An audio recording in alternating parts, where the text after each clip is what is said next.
tothom aspira qualque dia poder debutar a sèries mundials i la veritat que molt contenta de poder complir aquest somni.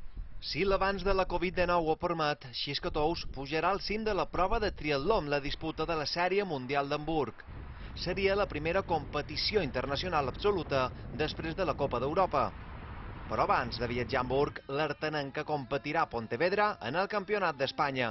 No se sap molt bé encara el format en què se competirà, però bueno, sempre tens les ganes de veure que hi ha competicions i de poder tornar a competir, i jo crec que estem bé, hem entrenat bastant i esperem poder treure tots aquests entrenos en competició. 2 podis a la Copa d'Europa, subcampiona d'Espanya i top 10 a la Copa del Món són exemples de la progressió de Xisca aquesta temporada.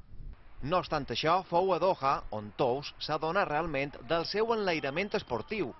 2020 també havia de ser un any per somiar en gran, però la Covid-19 ha canviat els plans. De triatló no n'he fet més enguany. Sí que vaig fer el campionat de Balears de contrarellotge, ciclisme i el circuit urbà del meu poble.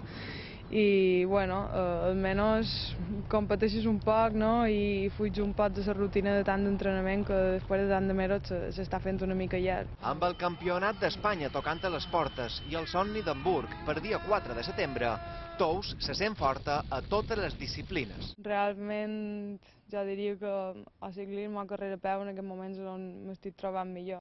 Tous viatja avui a Pontevedra i en tornar prepararà l'assalt a les sèries mundials d'Hamburg.